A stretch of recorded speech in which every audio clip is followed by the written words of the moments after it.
Debout Congolais, unis par le sang, unis dans l'effort pour l'indépendance.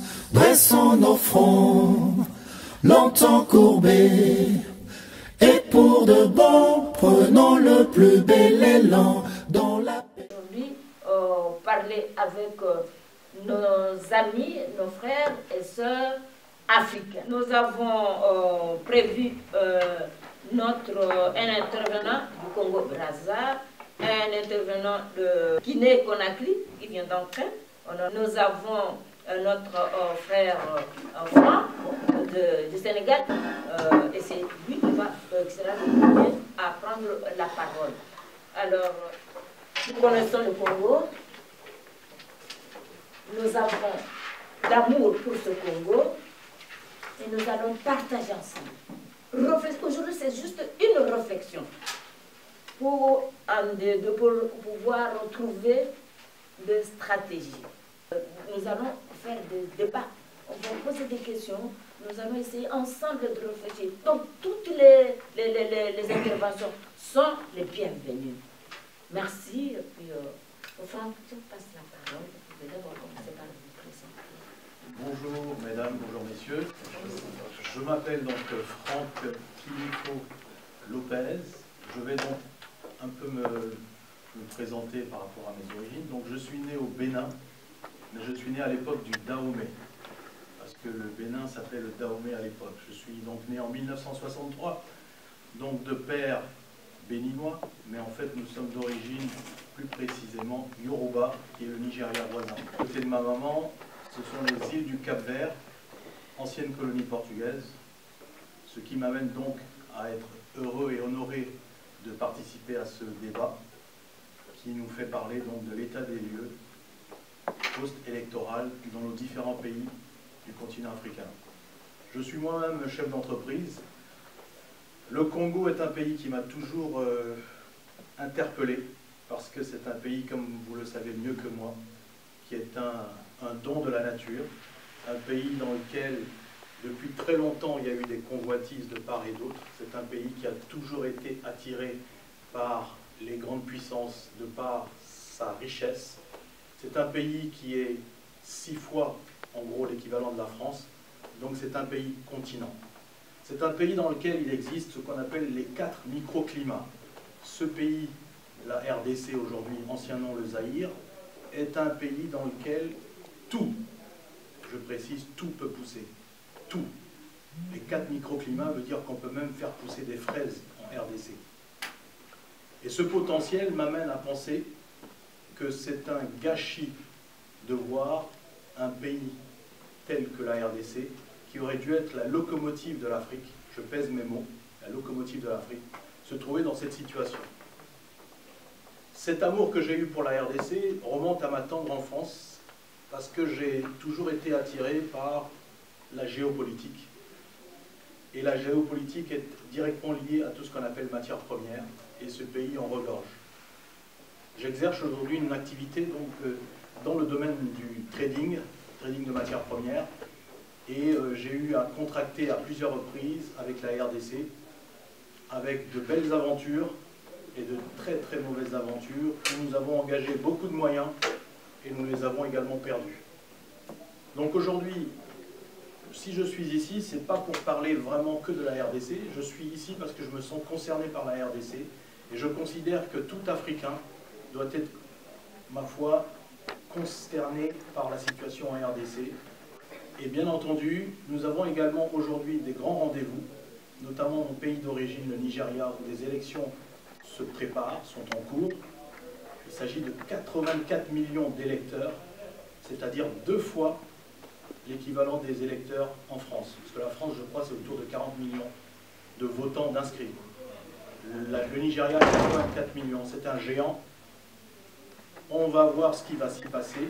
Demain, un autre rendez-vous important qui est au Sénégal, mon pays d'adoption, un pays que je connais très bien, dans lequel j'ai grandi, où des élections également vont se tenir avec, bien sûr, 5 candidats, dont le président sortant, alors qu'au Nigeria, le jeu va se jouer entre 2 candidats, le principal opposant et le président sortant. Les questions que nous devons nous poser aujourd'hui, c'est l'après-élection.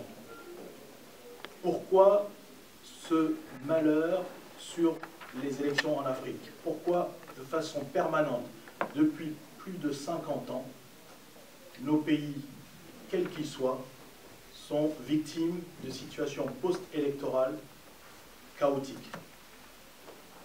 Avons-nous pris conscience? Avons-nous appris? Avons-nous retenu les leçons du passé? Il semble que non.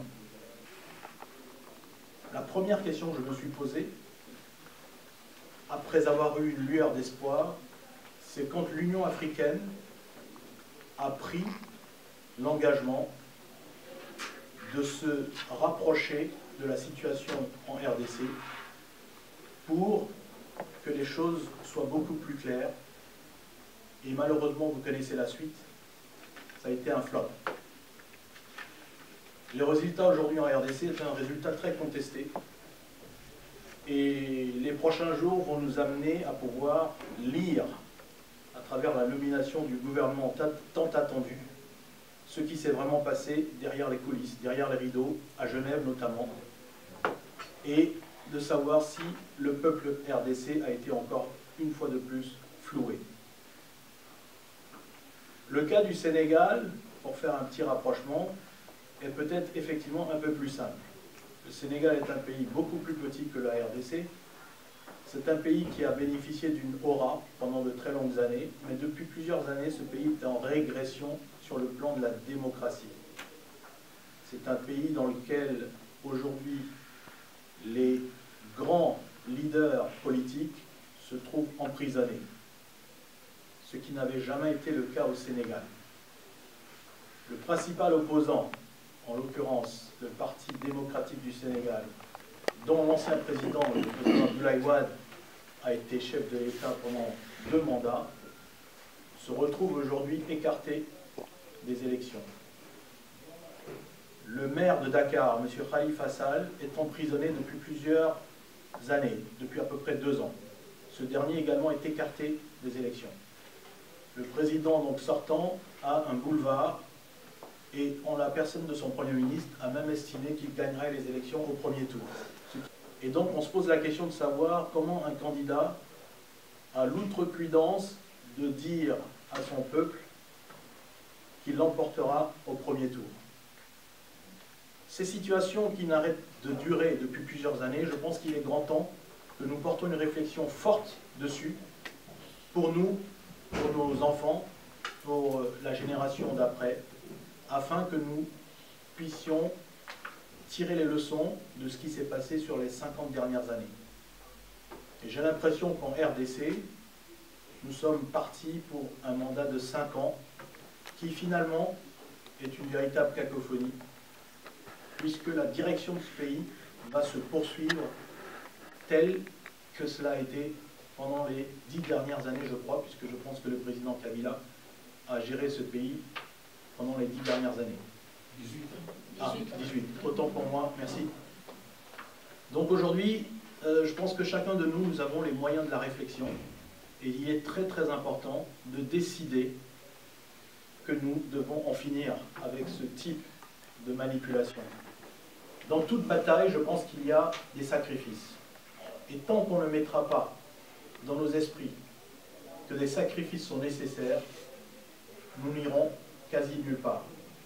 J'ai toujours posé cette question, parce qu'en fait, finalement, les solutions sont très simples. Il faut aller vers des choses du quotidien pour trouver les solutions et se dire, mais comment se fait-il que nous n'agissons pas de cette façon chez nous? Aujourd'hui, je suis très heureux d'être ici, sur l'invitation de notre sœur Anastasia. C'est pour ça que je suis là. Donc, très sincèrement, je salue tous ceux qui ont pu faire le déplacement aujourd'hui. Je salue les initiateurs de cette rencontre, parce qu'il faut cela, il faut parler de nos pays respectifs, ce qui est tout à fait normal. Mais en tant qu'africaniste, en tant qu'Africain, il faut aussi se dire ce qui se passe ailleurs, ça peut se passer chez nous. Ce qui se passe chez nous aujourd'hui, ça se passe également ailleurs.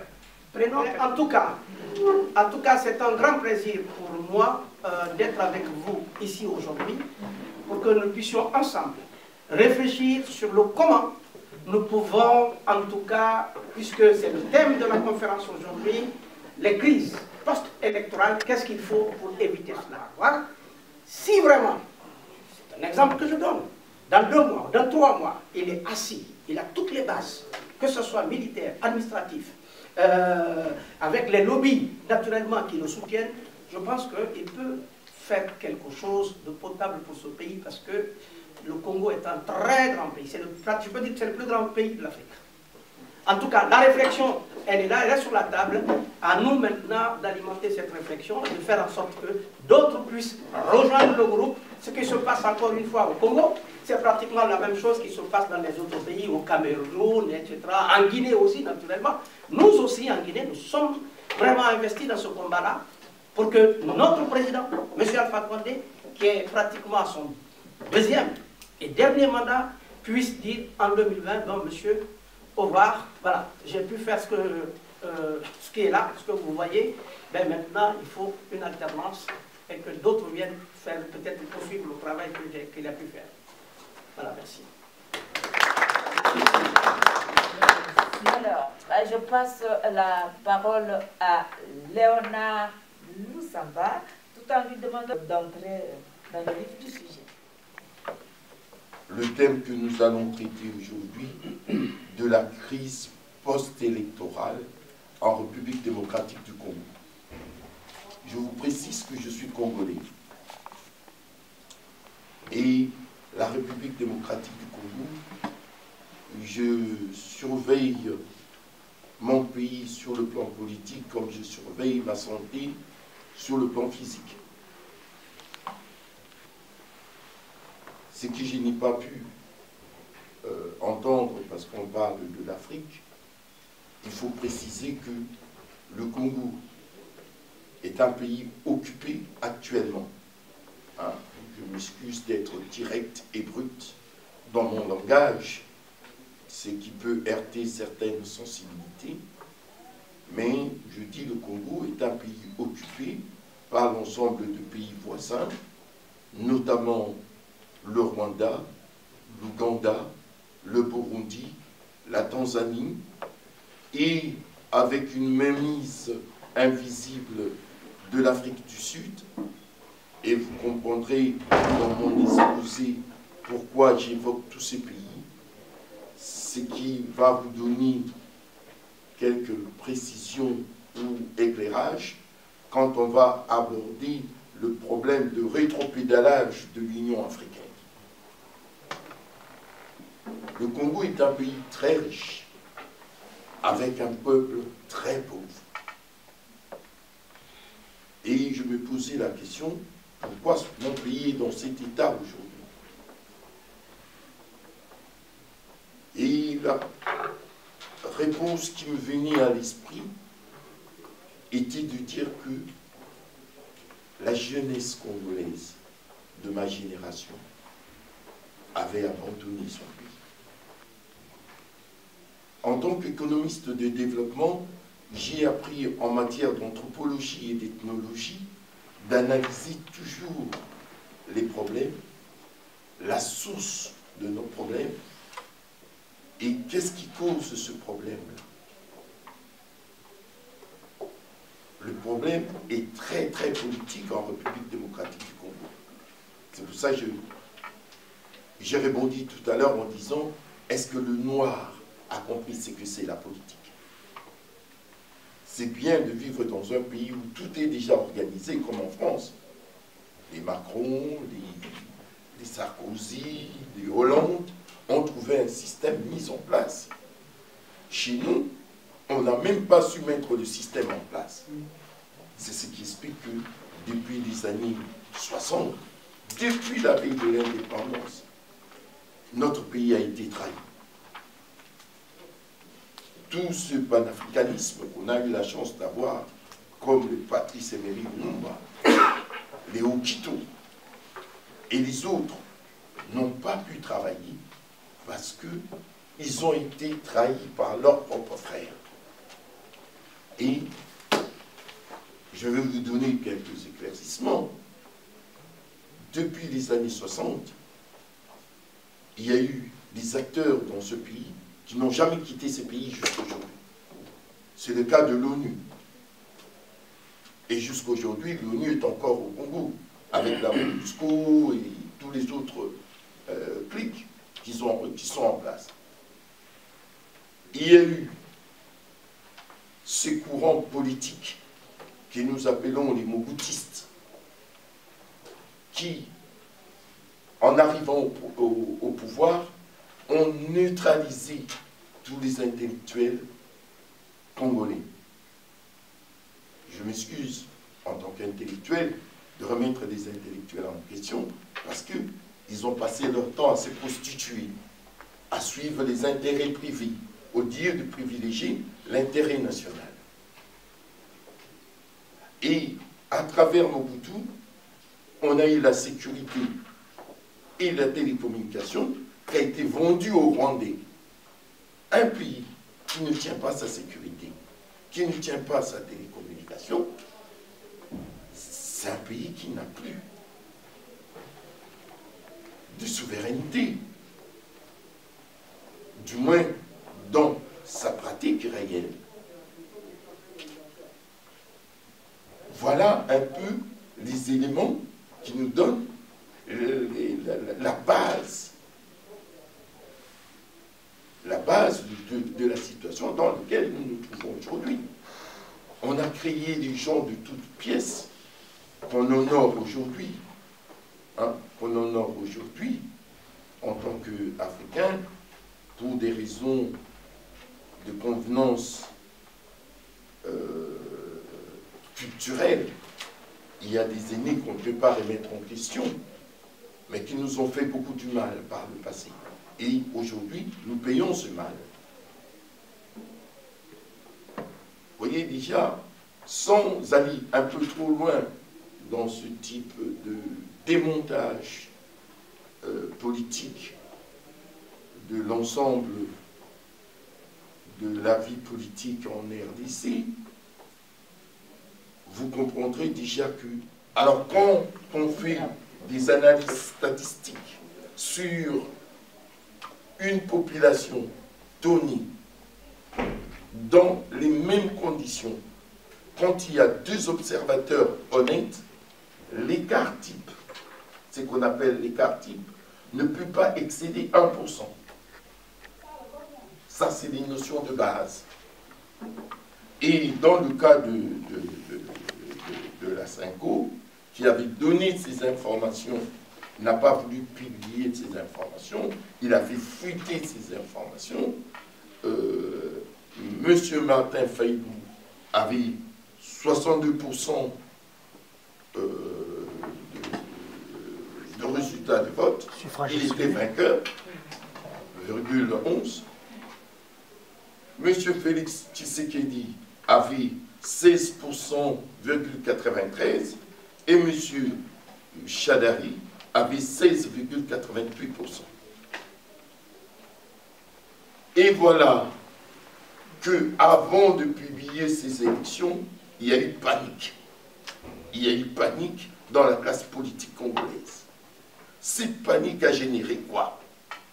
A généré ce que nous appelons dans le monde économique, en matière de la bourse, les délits d'initié. Tu as l'information et à partir de cette information-là, tu veux tromper l'opinion, soit pour ton intérêt, soit pour l'intérêt d'un tiers.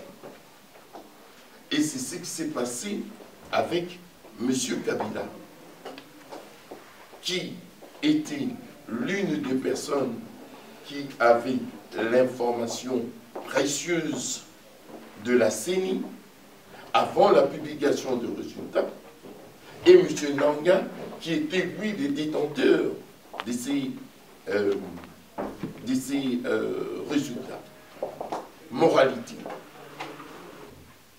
On est tombé dans cette ruine dans laquelle on est, où on voit des gens en costume cravate, sachant qu'ils ont triché des élections, s'afficher devant tout le monde et essayer de justifier des élections. On a un problème, on a un sérieux problème. Comme dit le proverbe chinois, on ne peut pas marcher en regardant le soleil si on a un caillou dans sa chaussure. À un moment donné, il faut s'arrêter, enlever le caillou pour continuer son chemin. On a un problème, mes frères et sœurs. Le problème est là. On est le seul pays au monde actuellement qui a 3 présidents. On a 3 présidents en République démocratique du Congo. On a Félix, qui a été nommé par le précédent président Kabila. Et on a Fayoulou qui a été élu compte tenu des résultats de la Cinco et des urnes de la CENI. Et on a le président Kabila qui se cache derrière Félix, qui aujourd'hui dirige l'exécutif, le Parlement et l'Assemblée, le Sénat et l'Assemblée nationale. La politique ne peut pas prendre en otage le pays dans tous les domaines. Voilà.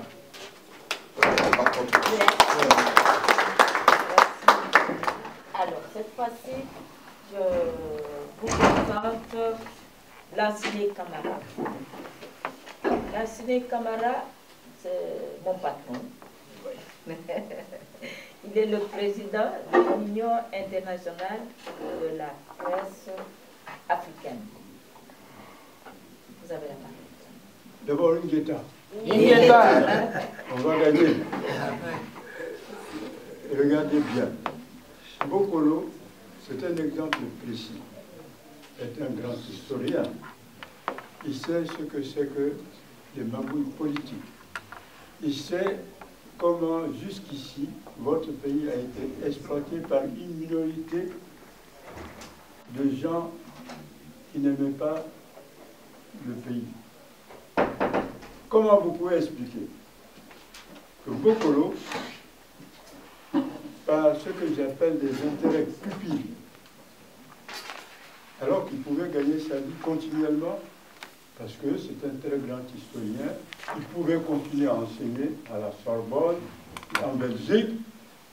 Comment vous pouvez expliquer que cet homme devienne aujourd'hui l'un des ambassadeurs itinérants de Kabila et de Tshisekedi? Et le jeune homme a raison. C'est vous-même d'abord qui devriez choisir ceux qui doivent vous gouverner. C'est à vous de choisir. Et puis, personne ne peut sauver votre pays à votre place. Et puis, la mafia internationale, il trouve son compte.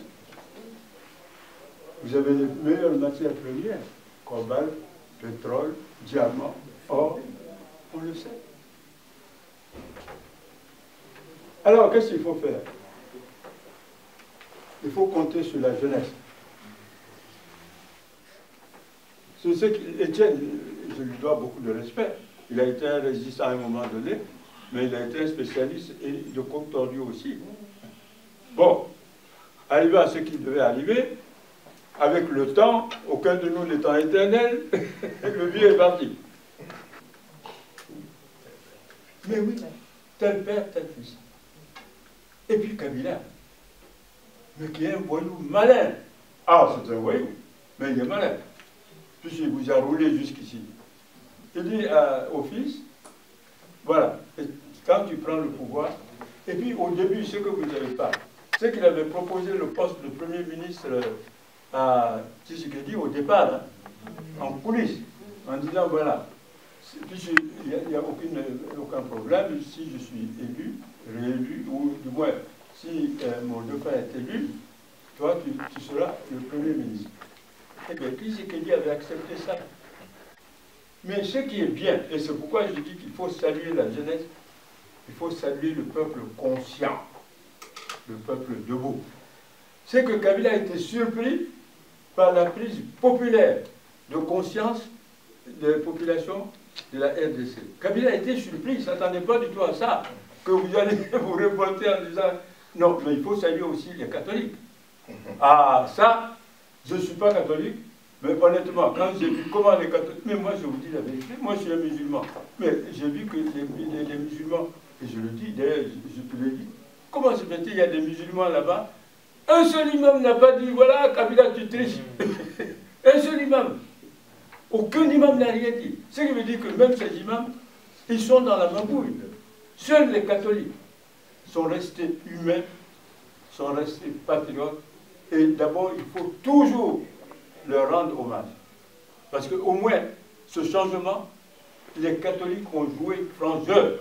On les applaudit d'abord. On les applaudit. Un musulman qui demande qu'on applaudisse les catholiques, oui. Quand le catholique... Donc, Wallahi billah, si le musulman vous dit Wallahi billah, et je suis un musulman sincère, vous allez vous en sortir avec Fayou.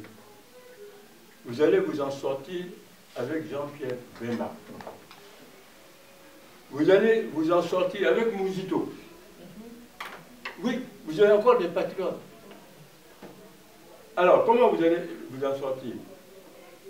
Vous allez mettre, et c'est ce que déjà à l'intérieur du pays, les travailleurs ont dit, ça fait un mois, le père de Tshisekedi disait, le peuple d'abord. Eh bien, depuis que son fils est là, il y a encore la misère, il y a beaucoup de violence encore. Alors, on ne voit rien venir. Donc, les gens commencent à bouger. Aussi longtemps que les gens bougeront, il y a deux possibilités. Ou nous avons ce qu'on appelle un courrier, de soutien et de patriotisme. Donc, le 23 mars, voilà l'écharpe qui va être remis à ce que j'appelle l'une des nouvelles ambassadrices du prix Makeba de l'Union internationale des journalistes africains, Ujia Machar. On va remettre ça. On a écrit à Mme Iden, oui, voilà, c'est ça. C'est ce qui va être remis le 23. Mais soyez nombreux, parce qu'il y aura la musique, puisque vous aimez la musique, il y aura à boire, parce que certains d'entre vous aiment boire, mais il y aura du sérieux surtout. Donc on a reçu la lettre, la réponse de la lettre de Madame, de la première dame française, parce qu'elle est invitée. On a écrit à Anne Hidalgo, on espère que même si elle ne vient pas, elle enverra un message. Alors, comment vous allez changer? C'est une tribune, le 23 mars. Il y aura des personnalités, il y aura des maires, il y aura des intellectuels, il y aura des journalistes, il y aura des caméramans. Et quand Jean-Pierre Bemba va prendre la parole, un garçon éloquent, qui a fait la CPI, bêtement, on l'a accusé de tous les maux, de tous les péchés d'Israël. Le gars se retrouve là-bas, et on finit par voir que tout ça c'était du montage avec la complicité de Kabila. C'est Kabila qui a fait que Jean-Pierre Bemba s'est retrouvé là-bas. C'était une manière de l'éloigner. C'est tout. C'est-à-dire, Jean-Pierre Bemba pouvait battre à tout moment Kabila. Il avait déjà battu Kabila. Jean-Pierre Bemba que vous voyez là. Il fallait l'éloigner. Donc lui, il va venir prendre la parole devant toutes les personnalités. Il va mettre ce que j'appelle la vérité sur tout ce qui se passe au Congo. Donc, c'est une chance qu'aujourd'hui Jean-Pierre Bemba soit avec vous. C'est une chance. Applaudissez-le. Applaudissez-le. Non, c'est vrai. Le monsieur a été emprisonné sur le mensonge. Le monsieur a été... Mais ils ont voulu le salir.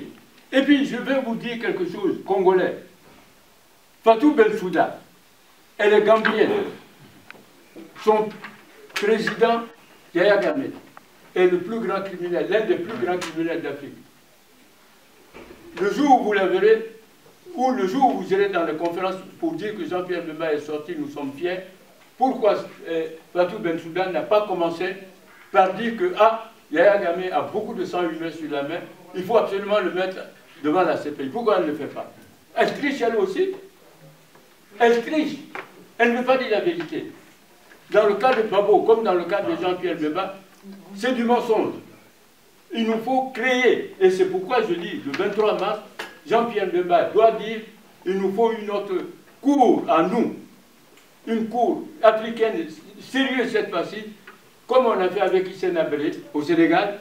Hissène Habré, On ne l'a pas envoyé évidemment devant la CPI, mais il y a eu ce qu'on appelle un tribunal africain qui a jugé Hissène Habré. Donc Jean-Pierre Mbemba et les autres doivent se battre pour que nous puissions avoir ce que j'appelle un tribunal africain et juger nos propres criminels. C'est comme ça que nous allons nous en sortir.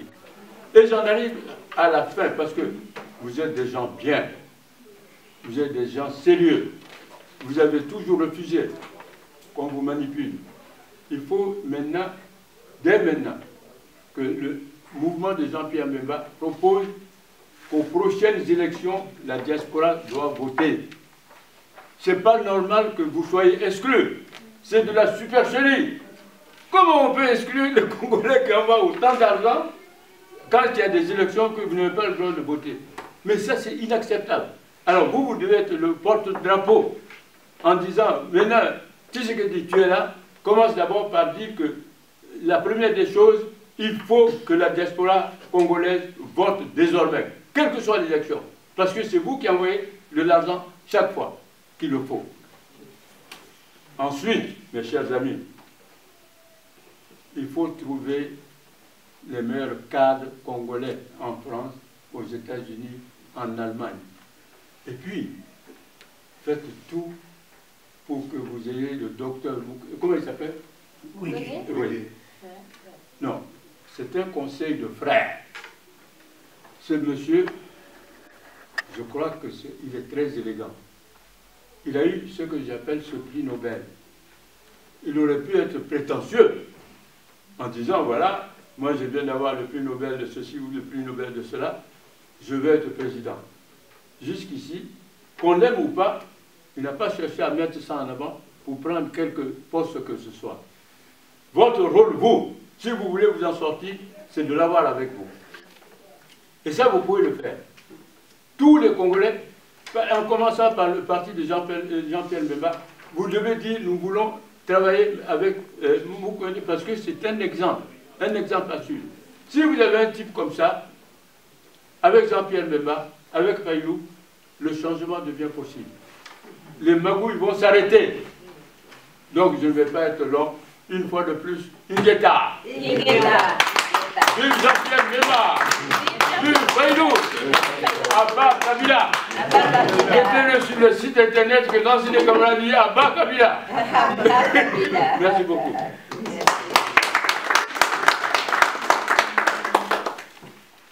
Je sens vraiment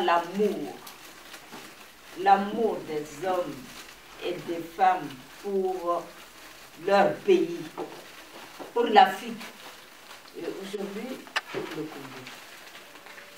Merci, nous avons entendu, nous avons suivi plusieurs interventions, et cette fois-ci, je voudrais entendre un débat chaud.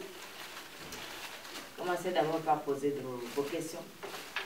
Je dirais, hein? Il y a beaucoup du monde, il y a beaucoup de réactions comme vous pouvez réaliser. J'ai plusieurs questions et aussi plusieurs propositions que je ne vais pas répondre ici. Je vais juste prendre une question de monsieur qui s'appelle Rafiki Kunzi, Tony. Il pose une question, je pense que c'est un monsieur parce que la question est arrivée lorsque vous êtes intervenu. Il dit, quand vous parlez de vols, entre autres, c'est vol du vote, et vous être spécifique, qui a volé? Il dit, à Genève, Martin Fayulu avait triché et ensuite a fait campagne contre la machine à voter. Que pensez-vous de cela? J'ai des réponses ici, mais je souhaite effectivement, comme il a posé lorsque vous étiez en train d'intervenir, vous avez une réponse à passer à ça. Loin de la politique, Martin Fayulu, c'est un économiste, c'est quelqu'un qui a fait les sciences économiques. En analyse économique, la théorie du jeu. La théorie du jeu inclut la notion de la théorie de dilemme du prisonnier. C'est une méthode scientifique. Quand on se trouve devant une situation, et là s'impose la théorie de dilemme du prisonnier, qui consiste à dire que si on dit la vérité, on est condamné à 10 ans de prison tous les deux. Si moi j'accuse l'autre, j'ai moins de peine. Et si on dit rien tous les deux, on est acquitté. C'est le même principe qui a été utilisé à Genève. Et vous verrez que les gens qui ont utilisé cette technique-là, ce sont des gens cultivés, instruits scientifiquement, qui pouvaient appliquer cette méthode. Hein, moi, je pense que c'est parti de là. Et puis, il y a l'effet surprise aussi. Fayulu, c'est un homme qui a beaucoup de crédit par son honnêteté. C'est quelqu'un qui a beaucoup de crédit. Très très loin, Rafiki, qui veut savoir, hein, puis il s'appelle M. Tony, hein, Rafiki, hein, je pense que je l'ai noté, qui veut savoir, peut-être que la question s'adresse à tout le monde ici, qui a volé, puisqu'on parle de vol. C'est cela la question fondamentale qui a été posée. Alors moi je voudrais savoir, est-ce que le vol, c'est M. Fayulu de son côté, ou alors c'est du côté du groupe de Tshisekedi qui a gagné les élections?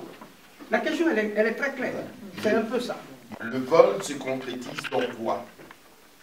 Dans le résultat de la Cinco, qui y compris les résultats que la CENI n'a pas publiés, en réinventant les résultats qui donnaient à Félix 38,57% de votes en le nommant vainqueur.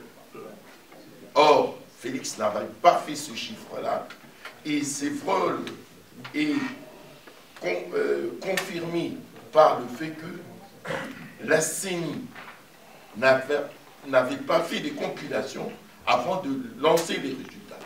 Il a donné les résultats avant de compiler les résultats des différents centres, avant que les PV n'arrivent au centre de traitement de la CENI.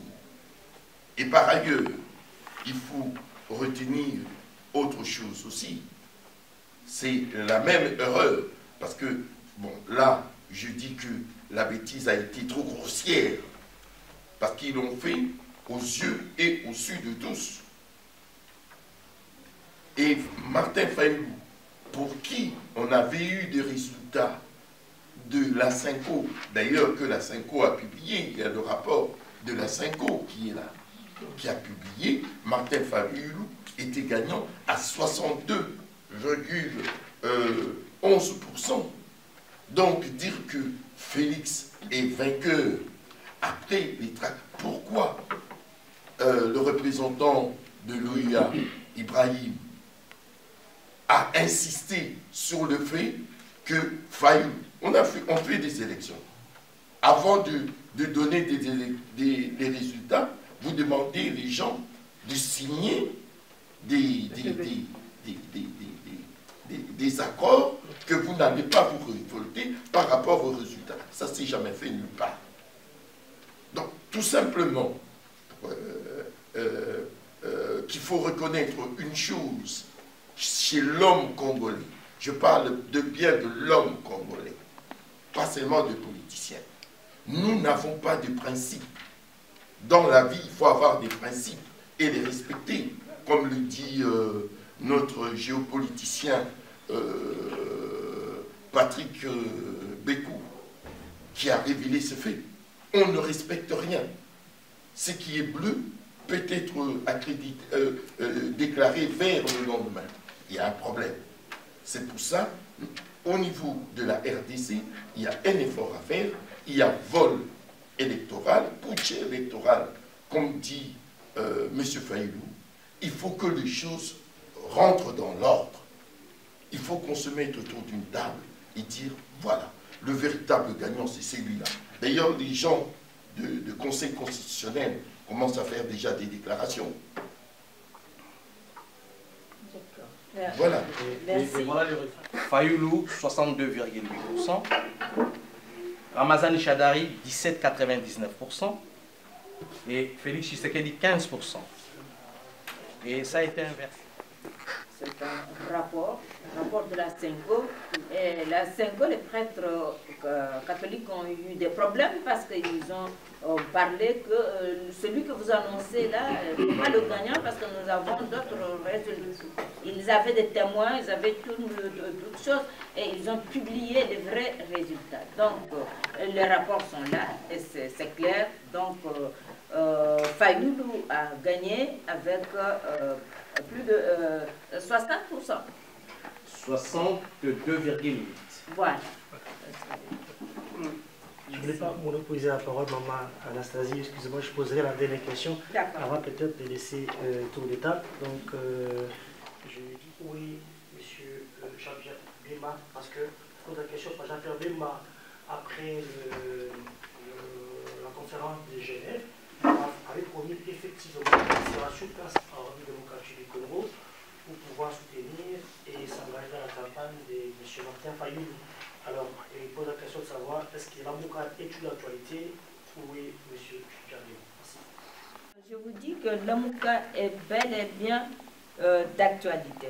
Lamouka, ce cri qu'on lance à tous les Congolais, moi je préfère que tous les Congolais soient des Lamouka, c'est-à-dire qu'ils se réveillent, qu'ils ne puissent plus rester comme ils étaient dans le temps pour être manipulés par n'importe qui, pour suivre n'importe quel vent. Lamouka, c'est vraiment la vraie opposition maintenant au mensonge. C'est Lamouka qui dit la vérité.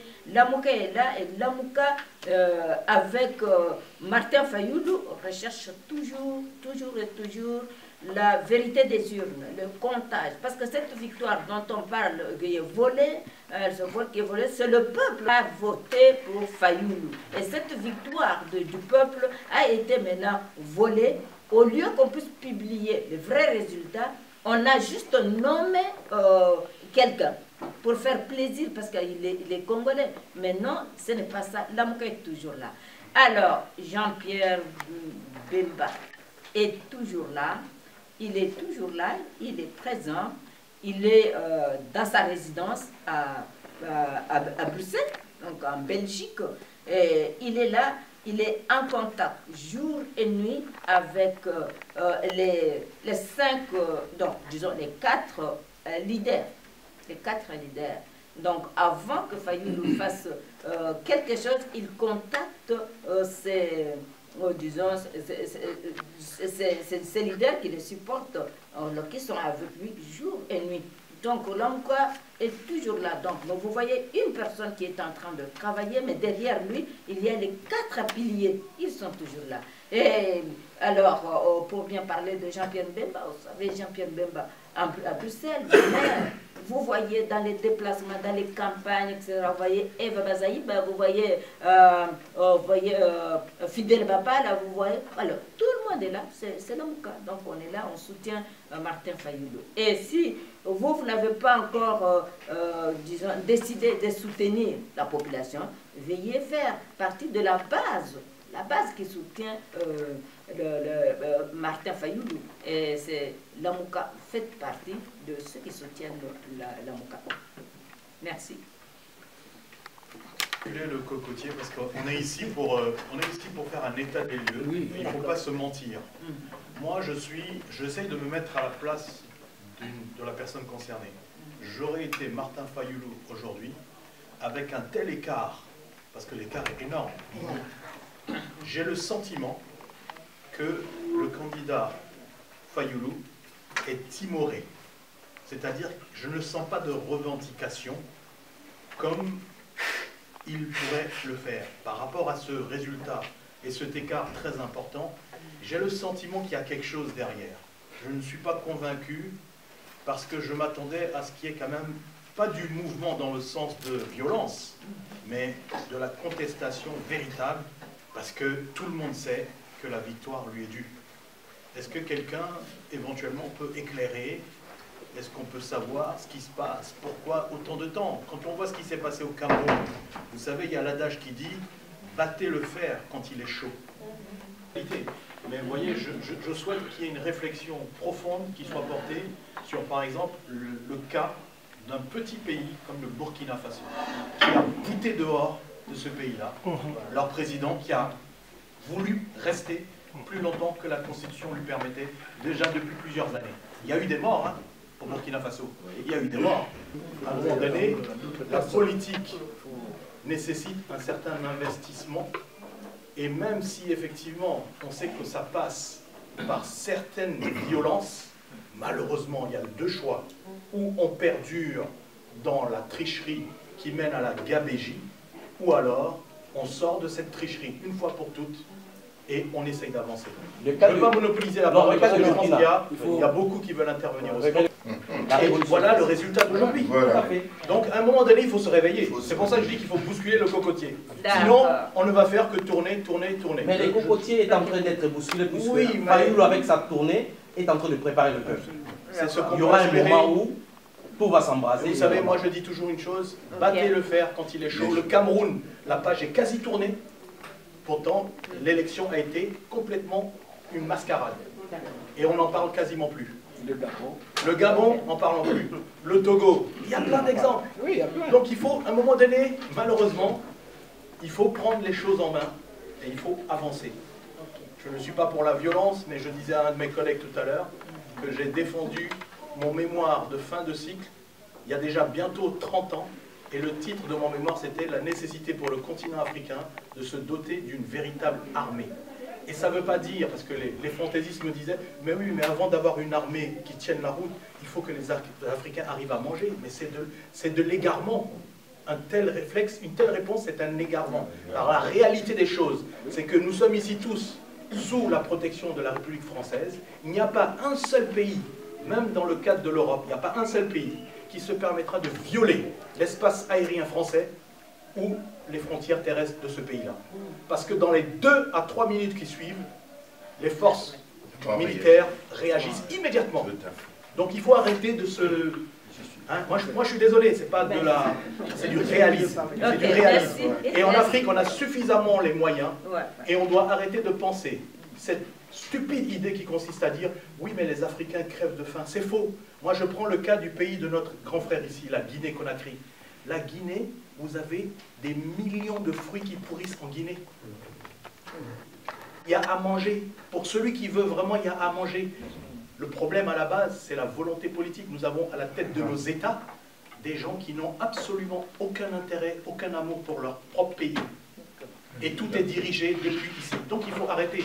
Et l'armée, le Rwanda aujourd'hui, qui est une grande puissance aujourd'hui, en tout cas qui est un modèle d'exemple, ne vit qu'à travers le pillage de la RDC voisine. Voilà. Donc, pardon, il faut, à un moment donné, il faut bousculer les choses. La solution qui reste à Martin Fayoulou, c'est le peuple, c'est la rue. Parce que Kabila, comme disait mon frère de la Guinée, Kabila étant très malin, juridiquement, il avait déjà préparé son coup avec la Cour constitutionnelle. Alors, tous les recours aujourd'hui au niveau juridique, tous les aspects juridiques sont... La Cour constitutionnelle, c'est quoi dans un pays? La Cour constitutionnelle se prononce sur la conformité de la Constitution. Alors, les élections ont été organisées, il n'y a pas eu des irrégularités, même s'il y en avait. À partir du moment où la Cour a jugé que les élections ont été conformes de ces côtés, les aspects juridiques de ces côtés-là, c'est terminé, il n'y a plus de recours. La Cour, c'est le sommet de la justice d'un pays. On ne peut pas revenir. Et ce qui n'est pas bien fait, c'est qu'en tant que citoyen, on n'a pas le droit de faire une saisine à la Cour. Pour faire une saisine à la Cour, il faut passer par les députés. Donc de ce côté-là, Kabila étant malin, il a bien travaillé. Et c'est malheureux pour nos pays, enfin c'est partout, hein, la Cour est constituée des juges. Alors, qui nomme les juges de la Cour? C'est le président de la République. Dans des pays démocratiques, ça ne pose pas de problème. Macron peut nommer des juges, mais les juges peuvent être contre lui. Alors, dans nos pays, avec la corruption, le président en place qui nomme les juges, vous vous rendez compte? Donc, ce côté-là, c'est vraiment à oublier. Côté droit, terminé. Tous les recours sont épuisés. La seule solution qui reste aujourd'hui à Martin Fayoulou, c'est la rue. Là, il a commencé les actions. Hein. Espérons que ça va aboutir à quelque chose. On a un exemple en Côte d'Ivoire. Contestable. Alors, Monsieur Corneille Nanga de la CENI et le président de l'Assemblée nationale. Sortant. Ouais, sortant, oui. Sortant. Et le président de la Cour constitutionnelle. Ils sont maintenant frappés par les sanctions des États-Unis. Ils ne peuvent pas aller aux États-Unis. Même leur famille. Même leur famille. Alors, qu'est-ce qu'on leur reproche? En tout et pour tout, ils ont été corrompus. Et voilà que la nouvelle vient de tomber hier. Et cela, ça tombe hier, alors que hier même nous avons vu une marée de gens accueillir Fayoulou jusqu'à sa résidence, on voyait que c'était lui le président. Et puis on voit en République démocratique du Congo, à Kinshasa, actuellement deux cortèges. Cortège de Kabila et Félix. Donc ça fait deux cortèges, mais le cortège de Kabila est plus important que le cortège de Félix Tshisekedi. Alors, qu'est-ce que ça veut dire? Dans un même pays, à la même période, on voit de personnes comme ça, ceux qui étaient là, mais celui qui était là, qui aurait investi l'autre, mais il tient toujours le pouvoir, la voiture, et même les gardes, même les gardes présidentiels, là, ce sont les gardes présidentiels de Kabila qui sont pour le moment en train de garder Félix Tshisekedi. Voilà. Je suis toujours avec... Il y a aussi une autre question de Rodrigue Alida Moussongo qui dit au niveau de la diaspora, quelles sont les mesures concrètes que les responsables de l'AMOCA ont pris pour décanter cette histoire qui sévit notre pays? Nos amis, que ce soit Franck ou notre ami Cissé, ont parlé, insisté sur la nécessité du respect des règles. Pour s'en sortir de cette situation de crise, quelle qu'elle soit, surtout crise politique, crise économique, tout ça, il faut respecter les règles. Ces règles-là sont entre autres la Constitution, nos constitutions. Et qui doit respecter ces règles? Surtout dans le cadre des crises. Nous savons que crise vient du mot latin crisis, qui veut dire jugement. Alors, ça donne une transition avec notre ami juriste qui est là. C'est-à-dire que les juges, quand il y a un problème, les juges vont respecter des règles. Et dans le cadre des élections, les élections sont, il y a des règles qui sont placées. Fait établi par celui qui organise, fait respecter par celui, surtout dans nos régimes, de nos pays, dans la plupart de ces pays africains, qui sont des régimes politico-militaires. C'est eux qui conçoivent les élections, ceux qui les appliquent, ceux eux qui font respecter les règles, disons, les résultats. Donc, à mon sens, les rapports de force sont très déséquilibrés. Comment s'en sortir dans ces crises où les rapports de force sont déséquilibrés parce que ce sont des régimes politico-militaires. Nous avons cité ici le cas Congo-Brazzaville, Angola, Zimbabwe, Gabon, Algérie. Tout ça, c'est des régimes politico-militaires. Le Congo même, démocratique. Vous n'allez pas vaincre, je reviens, toute une partie de l'opposition congolaise qui militent, qui sont pour les élections, il y a toute une frange de l'opposition politique congolaise qui ne sont pas pour, qui disent non, on ne peut pas combattre les régimes politico-militaires par les élections. Et d'autant plus que ces élections sont organisées par tous ces régimes-là ont gagné quand ils organisent du début à la fin. Et c'est le cas du Congo. Ça demeure une grosse, grande interrogation. Personnellement, j'ai une position, quand ces élections ont dit, quelqu'un m'a posé la question, il dit, mais que pensez-vous, même hier encore, hier soir, on m'a posé la question, mais que pensez-vous de la situation politique au Congo, et quelle est votre position? J'ai dit, c'est un non-événement. Non-événement. Mais, et je l'ai écrit dans les rapports sociaux. Je l'ai dit à Anastasie. J'ai dit, c'est un non-événement pour moi. À part que j'ai félicité le peuple, comme nous sommes tous convenus que le désir, la volonté du peuple, son élan à la démocratie, désir, il faut saluer le peuple. Et nous l'avons salué. Mais en dehors de ça, c'est un non-événement. Parce que la situation n'a pas changé. Alors, que faire maintenant? On est dans cette dilemme. Nos amis ont bien dit le délit d'initiés politiques, électoraux, tout ça. D'ailleurs, Notre frère Patrick vient de l'a dit, le deal entre, je ne sais pas comment elle s'appelle, cette dame-là et tout ça. Voilà. Et tout était là. Alors, le cas, moi, vraiment, j'aurais aimé que notre ami, nos frères de la Gambie, s'il avait été là, n'est pas venu. C'est un exemple. À mon sens, j'avais demandé à Anastasie, c'est moi qui lui ai soufflé, il dit non, il faut aller à l'ambassade. Et je te félicite parce que tu es tellement courageuse. Et elle est partie frapper, elle a marché, elle a fait des kilomètres pour aller à l'ambassade. Malheureusement, mais en tout cas, on doit quand même saluer cet effort à y aller chercher. C'est un exemple où un régime politico-militaire organise, accepte le jeu démocratique, de la culture démocratique, et quelques minutes ou quelques jours après, 8 jours après, rétropédalage, et les rapports de force changent.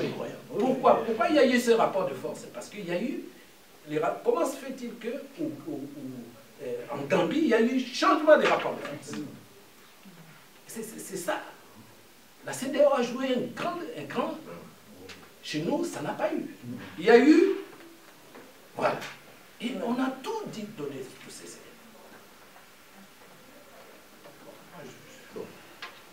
éléments. Alors on peut parler de l'armée française. On peut parler de l'armée française. Le même cas en Côte d'Ivoire. Regardez le procès Gbagbo. C'est un vide juridique. C'est une connerie. C'est un montage total. Ce monsieur-là, il a été. S'il avait eu la solidarité de ses autres confrères chefs d'État, la Côte d'Ivoire d'aujourd'hui et les États voisins. La Côte d'Ivoire n'a pas bougé d'un iota. Ce pays-là, pendant 10 ans, a été étranglé par la France, parce qu'ils ont tenu tête à la grande puissance France. Et au final, le président Gbagbo, sous son mandat, j'étais très souvent en Côte d'Ivoire, rubis sur ongle, les salaires étaient payés dans ce pays-là. Donc il est grand temps, et je pense que ça nécessite aussi une part de courage. Il faut dire les choses. Chaque peuple, quel qu'il soit, est passé par cette étape pour accéder à une sorte de véritable souveraineté. Et je reviens encore sur l'histoire d'un pays que nous connaissons tous, puisque nous y vivons, c'est la France. Il faut revoir l'histoire de la France. La révolution de 1789, vous savez combien de morts il y a eu? Et ils n'avaient pas d'armes. Ils avaient peut-être des pioches, tout ce que vous voulez, mais c'est-à-dire qu'il y avait un réveil, un sursaut national, qui a fait bouger les lignes. Vous savez, le 4 janvier, il faut qu'on soit décomplexé. Vous avez dit tout à l'heure que vous n'avez pas adhéré à certaines choses que j'ai dit parce que j'ai tapé sur les matières premières. Mais moi, aujourd'hui, j'ai été autour de tables de négociation avec des compagnies qu'on appelle des majors, c'est des vautours. C'est des gens qui vous disent le kilo d'or aujourd'hui sur le marché international est à 42 000 $, le kilo.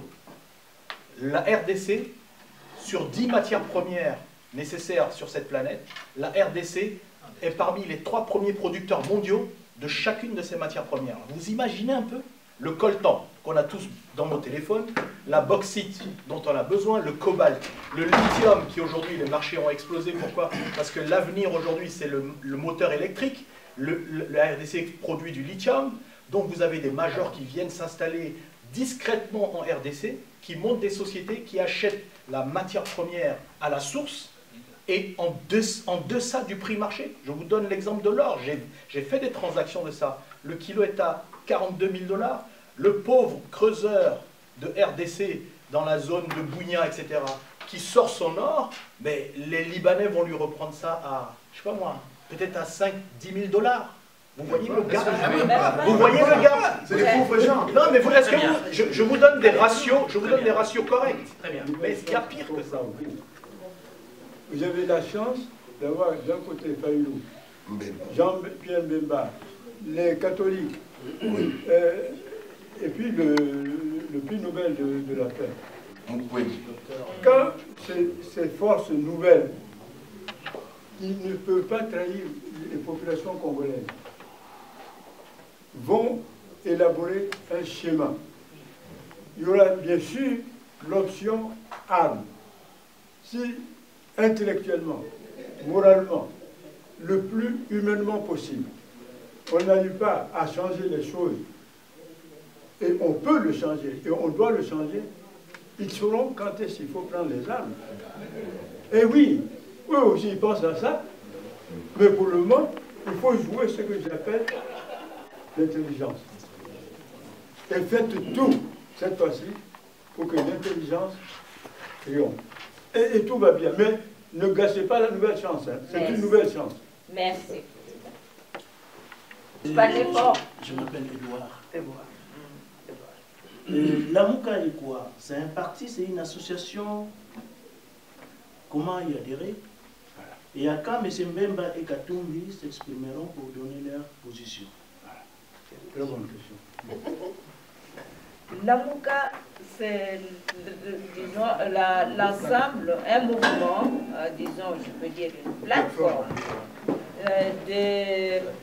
de réflexion des personnes qui ont voulu présenter un candidat commun aux élections. Comme je sais, alors de l'autre côté de l'opposition, la vraie opposition, ils ont dit nous ne pouvons pas partir en ordre dispersé, il faut vraiment en tout cas qu'on choisisse quelqu'un qui peut alors nous représenter, qui sera notre candidat commun. Et c'est alors qu'ils ont voté, ils étaient à 7, le choix était tombé sur Fayoulou, Martin Fayoulou. Alors, pour adhérer à la Mouka, comme vous êtes venus là, vous voulez adhérer et nous vous accueillons dans la Mouka, vous allez nous donner le nom, les coordonnées, etc. Et nous allons vous associer ensemble, nous allons nous mettre debout pour libérer notre pays et surtout nous qui sommes dans la diaspora ici. Nous avons la chance de nous réunir quand nous voulons et pouvoir maintenant décider de ce que nous voulons pour notre pays. Voilà, c'est très bien. Vous avez donné l'objectif de la Mouka, mais c'est quoi? Je pense que c'est sa question, passe monsieur, à notre frère. C'est qu'est-ce que le sigle Mouka représente? C'est quoi? Oui, Patrice. Et Patrick. Non, parce que je voulais juste aller aborder dans l'essence de sa question. Vous allez constater par exemple, la Mouka n'a pas de posture juridique, de la même manière que le FCC n'avait pas de personnalité juridique. C'est d'ailleurs dans ce cadre, effectivement, lorsque le président Martin Fayoulou est allé déposer son recours à la Cour constitutionnelle, il ne peut pas le faire au nom de la Mouka, parce qu'elle n'a pas de personnalité juridique. Il a fait au nom des dynamiques d'opposition, qui était aussi une plateforme politique, dont décidait son parti politique, la place de la Mouka. Parce que la Mouka est une plateforme électorale, n'est-ce pas? Électorale. Les élections, déjà, presque ont été déjà consommées. Il reste juste les législatives sénatoriales et les élections des gouverneurs des provinces qui auront lieu à la fin du mois de mars. Quelle sera la place de la Mouka après? Est-ce que va-t-il, après se transformer comme État, va-t-il avoir une personnalité juridique, comme a dit par exemple le président Gabriel Kungwa-Kumwanza, qui est le président de l'Assemblée provinciale, le président provisoire de l'Assemblée provinciale du Haut-Katanga, qu'il a fait partie de la Mouka parce qu'il était une plateforme électorale. Les élections sont finies, il se retire de la Mouka pour se consacrer à l'ensemble, qui est aussi une plateforme politique qui est reconnue juridiquement. Je pense que j'aborde dans le même sens de sa question. Ce sont des questions qui s'opposent, pas seulement à nous ici, les gens qui nous suivent, même ceux qui sont au Congo aussi, ils se posent la même question. La question, je pense que j'ai bien compris, mon cher frère, la Mouka, il faut d'abord commencer par donner la signification du sigle Mouka. Réveille-toi, c'est en lingala. Hein? C'est en lingala qui veut dire réveille-toi, wake up. Ah, ça c'est très très important pour moi. Parce que quand je vais sortir d'ici, vous savez, moi je coordonne une plateforme où j'ai actuellement 5 partis politiques et 12 associations. Ils sont déjà au courant que je vais venir participer à cette rencontre. Je vous l'ai déjà dit. Alors quand je vais sortir d'ici, ce soir, ils vont m'appeler. Eh bien, si on me dit la Mouka, c'est quoi? Si je ne peux pas le dire, c'est compliqué, vous savez. Voilà, c'est pour cette raison, d'abord le sigle. L'objectif de la Mouka a été bien défini ici, décliné, donc on est parfaitement d'accord. Et entre parenthèses, pour votre gouverne, ce nom de la Mouka a été dicté par M. Tshilombo Tshisekedi lui-même. C'est lui, M. Tshilombo, qui a donné ce nom de la Mouka avant de retirer sa propre signature. Quand on dit plateforme ou pas plateforme, en tant que plateforme, il faut qu'il y ait une personnalité juridique. Et cette personnalité juridique en tant que personne morale devait être concrétisé par un acte juridique et enregistré auprès des tribunaux. C'est que, je peux dire, c'est une négligence juridique, parce que les partis politiques ne se dotent pas des avocats à mesure de faire ce travail-là. Hein, c'est là où je demanderai d'ailleurs à des nombreux partis politiques de revoir la constitution de leur parti et de constituer des bureaux, des gens qui travaillent, pas des gens qui suivent les dirigeants. On l'a vu avec Javal, et même dans la dynamique de l'opposition, il y a eu ces problèmes. Tous ceux qui se sont cachés dans l'ensemble du Moïse Katumbi, qui devait par définition et par engagement de M. Moïse Katumbi être dans la Mouka, n'ont jamais figuré dans la Mouka. Donc il se pose un vrai problème de concevoir les structures politiques dans lesquelles veulent opérer les partis politiques en RDC. Les noms des grands leaders, alors M. Bemba et Katumbi s'exprimeront pour donner leur position. Qu'ils s'expriment sur la situation actuelle. Ils le sont. Oui, les élections, jamais la période. Effectivement. Si. Et ils se disent que c'est en cours. Mais ils sont en concertation. Voilà. Ils se prononcent au fur et à mesure. Hein. Ils donnent des mots d'ordre à leur état-major respectif. Parce qu'aujourd'hui, Martin Fayou, lorsqu'il parle au nom de dynamique d'opposition, c'est lui. Mais lorsqu'il parle au nom de la Mouka, il engage toute la corporation, avec tous ces leaders politiques-là qui font partie de la Mouka. Voilà. Donc ils sont en concertation, ils sont ensemble, voilà. Je crois que les derniers communiqués de Jean-Pierre Bemba, parce que moi en tant qu'MLC, alors le président avait exprimé, il avait dit ceci, hein, il n'est pas demandeur, le MLC n'est pas demandeur de poste dans le gouvernement. Il n'est pas quémandeur. Quémandeur, oui. Voilà. C'est-à-dire que le MLC s'engage à ne pas travailler avec Tshisekedi. Donc nous sommes toujours dans... Finalement est élu président de la République, dans un pays nommé, si vous voulez. Mais c'est extraordinaire. Je dis à vitam aeternam, pourquoi? Parce que la Guinée, il y a 8 ans, a connu cela. Vous le savez, c'est pour ceux qui suivent l'actualité guinéenne. Le professeur Alpha Condé n'a eu, avec son parti, le RPG n'a eu que 18%. Contre 43% de Cellou Dalein Diallo. Et avec les accords qui se sont faits à l'époque, l'ancien Premier ministre Sidia Touré de l'UFR avait 10%. Et donc, qui était allié à Cellou Dalein Diallo. Donc 43%, plus 10%, plus 3% de Abessila, logiquement pas de deuxième tour, mathématiquement parlant. Et si on respecte bien les choses. Mais finalement, celui qui avait 18%, avec la pression de la communauté internationale, ceux qui voulaient absolument que ce soit Alpha Condé, eh bien, il a été élu président de la République et ça fait 8 ans que ça dure. Mais ils ont pratiquement, quand on les écoute, ils ont les mêmes difficultés, les mêmes problèmes que ce que nous sommes en train d'évoquer ici aujourd'hui. Alors qu'est-ce que je propose? Quelqu'un a dit tout à l'heure, tous les recours juridiques, c'est terminé, épuisé. Maintenant, absolument, le peuple doit prendre, n'est-ce pas, sa responsabilité. Le peuple doit agir. En quoi faisant? Le peuple n'a pas d'armes. On ne peut pas aller prendre des armes. N'est-ce pas? Quand vous sortez bêtement, ceux qui ont des armes, ils vous tirent dans le tas. Ça se passe partout, en Guinée aussi, pratiquement. Le parti de Cellou Dalein Diallo, à chaque fois que, puisqu'ils sont devant, eh bien, il y a toujours 2, 3, 4, 5 qui tombent. Ce n'est pas vraiment, même quand il y a un seul mort dans un combat politique, c'est regrettable. D'accord? Maintenant, ce que moi je propose, mes chers frères, faisons en sorte que nous puissions créer ce qu'on appelle, ce qu'on peut éventuellement appeler une plateforme politique pour la défense des droits des peuples africains ici. En sachant que beaucoup de pays africains, beaucoup de communautés africaines ici sont pratiquement dans les mêmes difficultés, dans les mêmes travers. Moi, je suis à la tête d'une plateforme qui s'appelle Alliance des forces patriotiques pour une Guinée libre. Je ne vais pas rentrer dans les détails. Donc, il y a cette plateforme. Il y en a d'autres, naturellement. Vous prenez les Togolais. Vous prenez les Congolais que vous êtes ici. Et d'ailleurs, je regrette de ne pas voir la PACOF, en tout cas les responsables de la PACOF autour de cette table. Donc, il y a un travail, pour terminer, il y a un travail qu'on doit faire, nous, Africains, résidant notamment en France et en Europe, faisons en sorte que, vraiment, que son combat, n'est-ce pas, que nos difficultés soient connues de tout le monde, de toutes les plateformes africaines, de manière à ce que, puisque moi je suis guinéen, je représente des associations, je représente une structure politique, je suis là, que la même chose se passe avec les autres communautés, que les Ivoiriens soient là, que les Sénégalais soient là, parce qu'ils sont pratiquement dans les mêmes difficultés, que les Togolais soient là, etc., etc., etc. Comme ça, quand on va être capable de créer un rapport de force intellectuelle, eh bien, on aura le soutien de tout le monde.